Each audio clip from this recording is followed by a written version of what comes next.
Well, this is what you get. If you get, the top two defensive teams going at it in the finals. How about Abra though, storming back from the 10-point deficit? Ball loose. Oh, that thing's been going on between John Oduba and Gabanal. A lot of contact.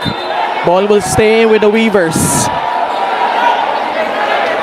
And alam naman natin, pagdating sa loob ng paint, talagang walang binibigay na madali itong Quezon Huskers. Baseline inbound, Abra. Ildefonso trying to shake off Gabanal. Now it's with Batino, backing down Gabaini. Masyadong malakas. Si Uduba na naman na nakapulot. But that time he misses. So far, John Oduba's getting the better of Simon Sandagon in the rebounding battle. Good thing they were able to secure it. Now it's their turn. LJ almost lost his dribble. Gets it back from Gabaini. Gonzalez. Banal. 6 on their shot clock. LJ makes his move. He drives. Scoop layup. No good. Out of bounds. Abra basketball. Right now, LJ going to his foot speed to try and beat the defense of Jason Brickman. Medyo malakas lang, back rim yung tira na yon, and last touch before it went outside, Joseph Gabaini. Itong Abra went back to their traditional lineup, having two bigs on the floor. Jason Brickman, tough shot, unable to convert. Ball will go back to Quezon. So they have John Oduba, Ryan Batino, Jason Brickman, Marwin Taiwan, and Dave Ildefonso. Sa panig naman ng Quezon, Simon Sandagon, Joseph Gabaini, LJ Gonzalez, Christian Pagaran, and Gab Banal. LJ puts on the Jets high off the glass and in. Well, that middle lane, gut of the lane action by the Huskers have been a weapon that they've used, similar to how they did it in the Bedyan series. Pagaran snags down his 5th rebound to go along with 17 points. They say they go back to that middle ball action. LJ Gonzalez with 15 markers. He wants that clear left side of the floor. Gonzalez working on Brickman, facing a double team. Skip pass, Pagaran. Jump shot. 3-pointer is good. The guy can't be denied. He's been shooting the lights out. 3 minutes left in overtime. 5-point lead for Quezon. They steal the basketball away. LJ Gonzalez, Christian Pagaran coming up with the goods here early in overtime. They're going flat again on that middle ball action with Joseph Gabaini and LJ. LJ settles for a free. Oh, man. LJ Gonzalez. Big time shot to put them up by 8, 80-72. When the threes start going in, you know it's Huskers basketball. They are the #1 3-point making team with almost 10 per game. This first one was that skip and that corner waiting hands of Christian Pagaran. And then again on that next possession, you're getting LJ Gonzalez, that twisted screen by Joseph Gabaini, nobody right in front, and really just a clear basket make from 3 for LJ Gonzalez. 8-0 run as Abra sues for time.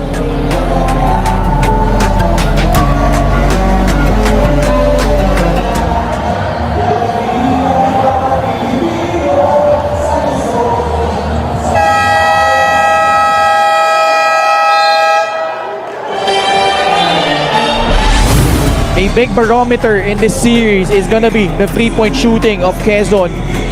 Iba-iba yung naging takbo ng kanilang shooting from the outside in the first 3 series. Particularly in the division finals against Binyan, they struggled, but boy, here in game number 1, shooting almost half of their triples, 11 out of 23. And those 2 threes by Pagaran and Gonzalez giving them this cushion as they do it on defense once again. Off the timeout, stealing that basketball away. So far this OT has been all Huskers basketball. defensive stops and made threes. Someone is open. But Gabayni unable to connect with Magbuhos. Tatlo yung sumalubong kay LJ doon. Oh, pero kita mo kung gaano kalayo naging cover ng tulong para dito sa Abra Weavers. Ayon. That's big. Drains a free, cuts it down to 5. Here we go again. 80-75. We are down to our last 2 minutes. Gonzalez finally staying clear from Ayon, but they turn the ball over. Nobody helping him out and trying to bring the basketball down. Vince looks hurt. Yeah. Stumbling on the sideline. But again, when you have these shooters, including Mike Ayon, you definitely got a chance. And that lift from that three on that left side of the floor, nobody right in front of him, and he makes it. Yep, nearly a free. 2-possession game. Oo, halos kapareho lang nung sitwasyon kanina in the fourth quarter. Now, minute and 53, you're down 5. I say it's too early to be going to your 3 game if you're the Weavers. But if it's available, you can't shy away from it, because especially if you have Jason Brickman inside the floor. Now, if you're Quezon, Coach Mike, you've done a great job of at least limiting yung field goal shooting nitong Abra. You see Commissioner Kenneth Duremdes, Rudy Distrito, Emer Oreta. But they have to secure the defensive board. Yes. 2 offensive rebounds, 2 3-point plays from John Aduba earlier. Gave Abra some life late in that fourth period. Yeah, aside from the 3-point makes, is the offensive rebounding, particularly from John Aduba, that has kept them in this game and forced this game into regulation. Aduba receives the pass, balik kay Jason Brickman. Oh, what a pass. Aduba inside, man. he scores again. That was a gutsy play, but calm under pressure, Jason Brickman. Somehow you have to marvel at the talent of a Jason Brickman. If he's not hitting 3, he's finding teammates for shots like those.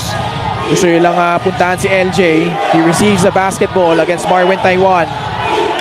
Facing a double team. Gonzalez, pinagpag yung depensa. Pasa palabas, Banal. Masyadong malakas yung 3. Offensive rebound by Joshua Yero.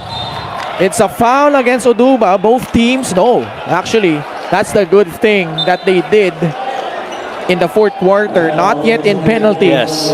Last foul to give for the Weavers. That's right. They missed out on that box for Joshua Yero, allowing him to secure that offensive rebound and give them another crack at the basket for the Huskers. A minute and 25 left. Can Quezon hold on? LJ Gonzalez with 18 points. Another double team comes. That time they break up the play. Ayon susugod. And he will earn himself 2 free throws. Boy, you like that defensive adjustment right there. Ayon runs to LJ, wants the ball out of the hands of LJ. They knew that pass was going to break the paint. But John Aduba anticipating it and getting that deflect, and now you've got Mike Ayon on the line, and you're down only 3 with a possibility of making this a 1-point deficit. Mike Ayon hits the first free throw. Again, they're playing without Encho Serrano on the floor. So Coach Yong Garcia making a choice.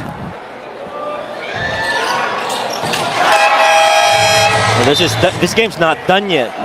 Ay, layo pa nito. Layo pa nito.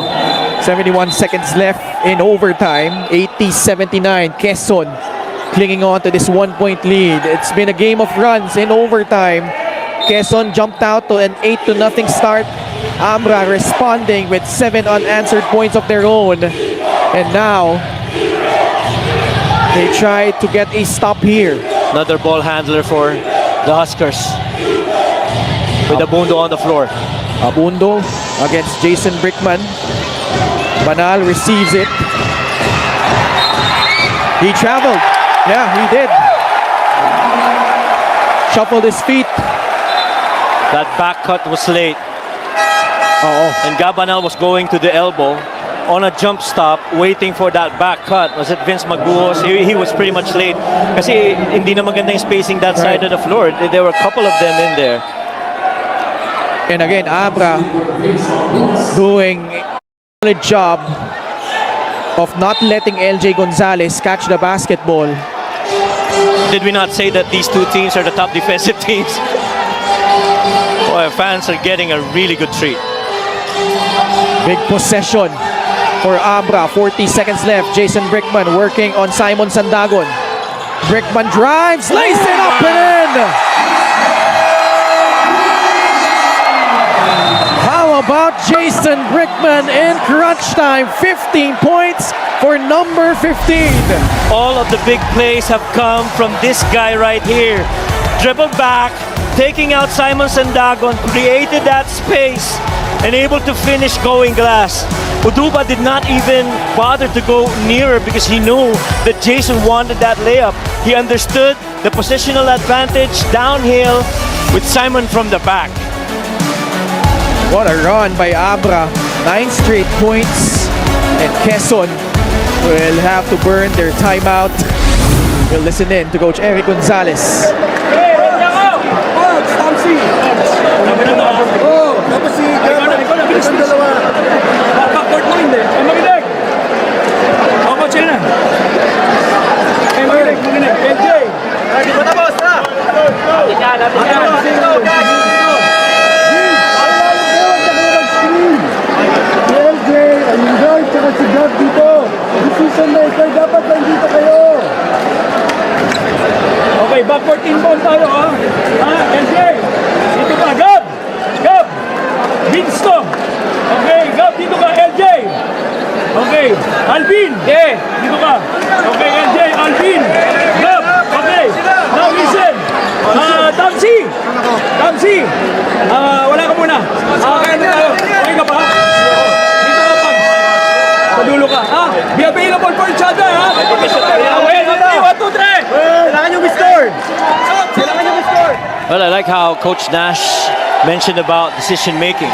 He says if LJ is here, you guys have to be here on this side of the floor. And one clear instruction though is for Christian Pagaran to hold that right corner 3 and to make themselves available just in case. Now they opted to inbound at the backcourt. So that gives them the full 24 seconds on a shot clock. 36 on the game clock. Abundo receives. Taiwan in front of him. LJ being denied by Jason Brickman. Na kay Abundo pa rin ang bola. Ngayon na kay LJ. 10 seconds left on their shot clock. Facing a double team. Gonzalez tried to split it. Brickman comes away almost with a steal. It's a mad scramble. A jump ball.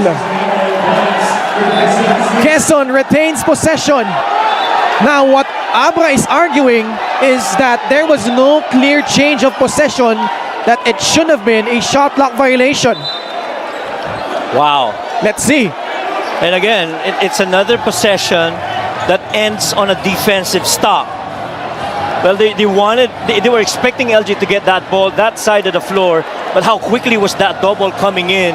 And they knew na susubukang i-split ni LJ yung dalawang depensa, and just that quick dig underneath allowed that deflect, and we are where we are right now.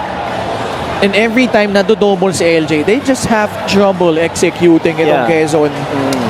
At saka And credit also yung swarming defense. Swarming defense. Because as soon as that double team comes on LJ, then everybody guards gaps and understands where their man is.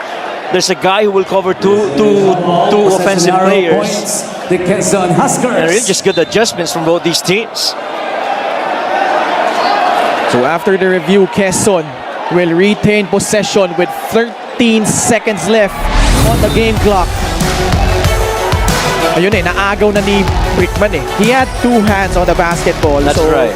The interpretation was he did have possession. Pero dito nagkagulo na, karambola. Everyone leaving everything on the floor for this game number 1 victory. Quezon trying to steal one on the road. Let's see what they come up with on possibly the last possession. Gonzalez making his move early for 3. No! Banal! Trying to grab the rebound. They will review this.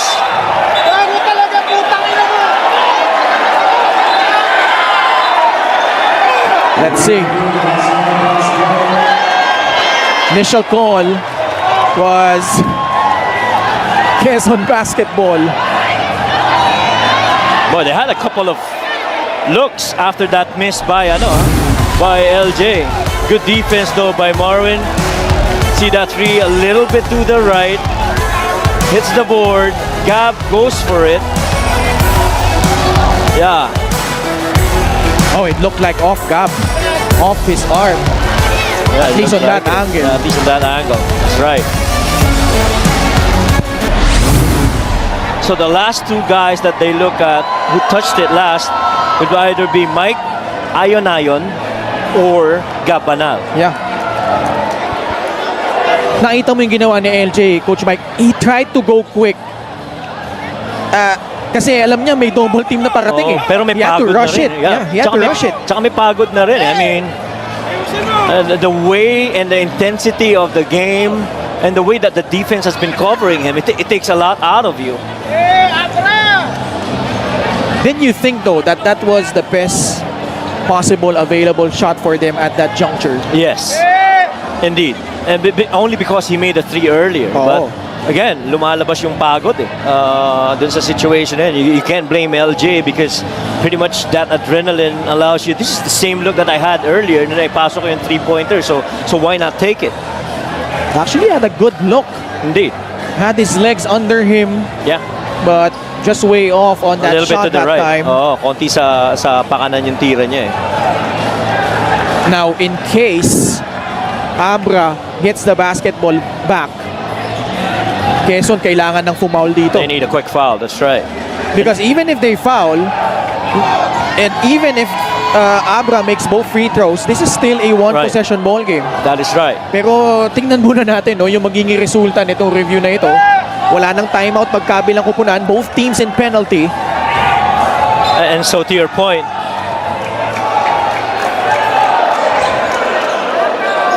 this is very important for both these teams now. Jay Castroverde, our crew chief, going to Richard Tampos. The initial call was Quezon basketball. The review was inconclusive, so we will stand on the call. Quezon Huskers basketball. Quezon will retain possession. 5.7 seconds left. Hold on to your seats, ladies and gentlemen.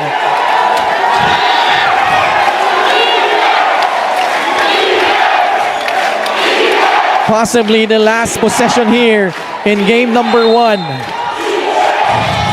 Abundo to trigger. Magbuwas is free. The fake. He drives. No! And Abra escapes with a win.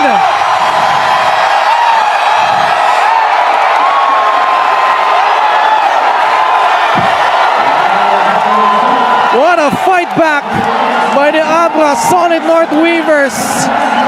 Getting their first real test at home and delivering when it mattered the most. A visibly emotional kong JB Bernos. Oh yeah, letting all that pressure, all that energy out after that missed shot by Vince Magbuos. And I tell you, we saw that same move from Vince earlier. That they got that look. They got Vince with the ball. We saw that close out. Went for that shot fake. Drove that same side of the floor. Remember that quarter where Joseph Gabaini gave him that Gortat screen in that finish? That was a clear lane for him. Our best player of the game is powered by 747 Live. Play what you love. Win what you deserve. At that point, when Jason Brickman came in, previous to that, they were all out of 12 in the fourth quarter. But this guy gave new life for the Weavers. Couple of threes, and then that really good pass here in OT for John Oduba. He just hits you and hurts you in different ways for the Weavers. And coming away with 8